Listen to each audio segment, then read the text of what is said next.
चलिए, आज भारत की 4 अलग-अलग तस्वीरों पर नजर डालते हैं। ये कहानियां एक दूसरे से बिल्कुल जुदा हैं, लेकिन जब इन्हें एक साथ देखा जाता है, तो देश की एक नई पिक्चर सामने आती है। तो सफर शुरू होगा प्रकृति के एक अजीब से रहस्य से। फिर हम चलेंगे समुद्र में, ये देखने कि देश के हितों को कैसे प्रोटेक्ट किया जा रहा है। उसके बाद इतिहास का एक ऐसा पन्ना पलटेंगे जिसने भारत का नक्शा ही बदल कर रख दिया।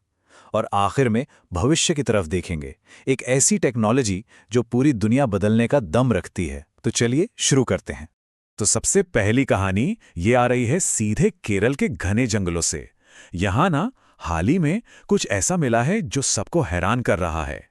साइलेंट वैली नेशनल पार्क में वैज्ञानिकों को एक छोटा सा खेकड़ा मिला।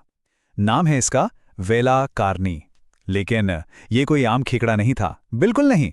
इसकी खास बात यह थी कि इस एक ही जीव के अंदर मेल और फीमेल यानी नर और मादा दोनों के फीचर्स एक साथ मौजूद थे। साइंस की भाषा में इस कंडीशन को कहते हैं गाइनेंड्रोमॉर्फिज्म। थोड़ा मुश्किल नाम है ना? इसका सीधा सा मतलब यह है कि ये एक बेहद रेयर बायोलॉजिकल सिचुएशन है, जहां एक ही ऑर्गेनिज्म में मेल और फीमेल दोनों कैरेक्टरिस्टिक्स एक साथ मिलते हैं। और ऐसा होता क्यों है? आमतौर पर जब शुरुआत में सेल्स डिवाइड हो रहे होते हैं, तभी कोई जेनेटिक गड़बड़ी हो जाती है। तो साइंटिस्ट ने जब इसे गौर से देखा तो वो भी चौंक गए। ये जो केकड़ा है, ये सेंट्रल वेस्टर्न घाट्स का नेटिव है, मतलब वहीं पाया जाता है और अक्सर पेड़ों के खोखले हिस्सों में रहता है।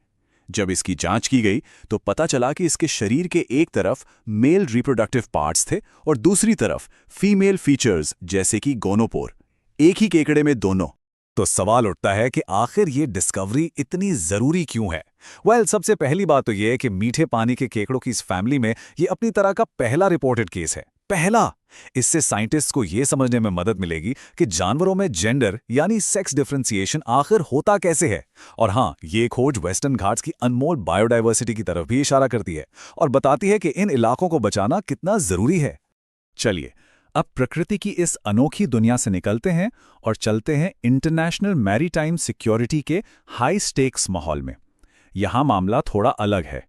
ये जो दिख रहा है, ये है स्ट्रेट ऑफ हॉर्मुज। ये पर्शियन गल्फ को अरेबियन सी से जोड़ता है।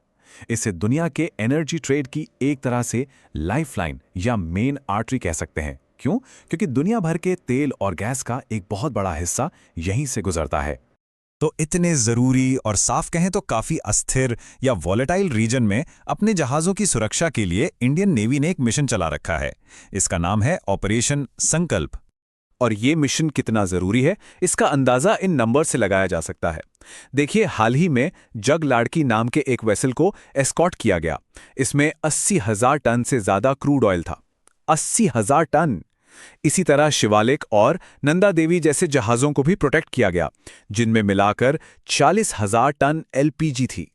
सोचकर देखिए, ये सब भारत की एनर्जी सिक्योरिटी के लिए कितना जरूरी है।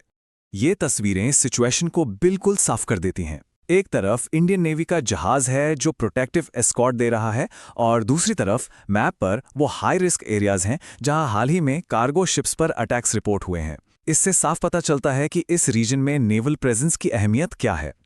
चलिए, अब करंट इवेंट्स से थोड़ा पीछे चलते हैं, इतिहास में एक ऐसे शख्स की कहानी की तरफ जिनके बलिदान ने देश पर एक गहरा, एक परमानेंट असर छोड़ा।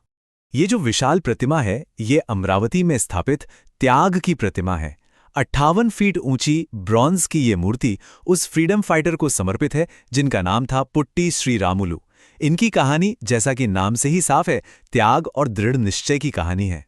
58 ये आंकड़ा सिर्फ इस स्टैच्यू की हाइट नहीं है, ये उन दिनों की गिनती है। 58 दिन, जितने दिन पोट्टी श्री रामुलु ने आमरण अनशन किया था। उनकी मांग क्या थी? तेलुगु बोलने वाले लोगों के लिए एक अलग स्टेट। और उस एक अनशन ने पूरे देश के इतिहास का रुख मोड़ दिया। देखिए हुआ क्या। 1952 में उन्होंने अनशन शुरू किया।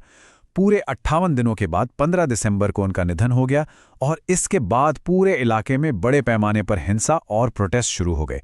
इतना प्रेशर बना कि आखिरकार 1953 में सरकार को आंध्र स्टेट बनाना पड़ा।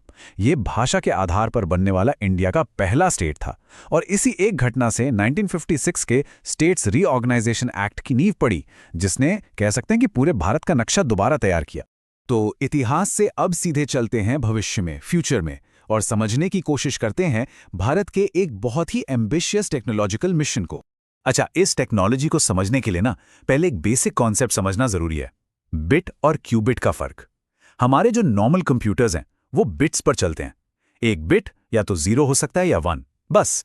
लेकिन एक क्यूबिट, जो क्वांटम कंप्यूटर्स की आत्मा है, वो एक ही टाइम पर 0 और 1 दोनों हो सकता है। इसे सुपरपोजिशन कहते हैं, और यही चीज क्वांटम कंप्यूटर्स को इतना ज्यादा पावरफुल बनाती है। तो इसी फ्यूचर पर अपनी पकड़ मजबूत करने के लिए भारत ने लॉन्च किया है नेशनल क्वांटम मिशन। इसके गोल्स बहुत एम्बिशियस हैं, लेकिन बिल्कुल क्लियर हैं। पहला, 50 से 1000 क्यूबिट्स तक के क्वांटम कंप्यूटर्स डेवलप करना। दूसरा, satellite based secure quantum communication system बनाना। और तीसरा, ऐसे हाई सेंसिटिविटी क्वांटम सेंसर्स तैयार करना जिनके कई एप्लीकेशंस होंगे। लेकिन असल जिंदगी में इसका क्या फायदा होगा? देखिए, क्वांटम टेक्नोलॉजी से ऐसी कॉम्प्लेक्स प्रॉब्लम्स सॉल्व की जा सकेंगी जिन्हें आज के सुपर कंप्यूटर्स भी नहीं कर सकते। इससे कम्युनिकेशन, मतलब बातचीत, को अनब्रेकेबल यानी हैक प्रूफ बनाया जा सकेगा। मेडिसिन और मटेरियल साइंस जैसे फील्ड्स में एक क्रांति आ सकती है। और सबसे बड़ी बात, इससे भारत टेक्नोलॉजी के मामले में दूसरे देशों पर कम निर्भर होगा। तो एक दुर्लभ केकड़ा, समुद्र में सुरक्षा, इतिहास का एक बलिदान और फ्यूचर की एक नई टेक्नोलॉजी, ये 4 बिल्कुल अलग अलग स्नैपशॉट्स। जब इन सबको एक साथ रखते हैं तो ये भारत की जर्नी के बारे में क्या बताती हैं? ये एक ऐसा सवाल है जिस पर सोचना बनता है।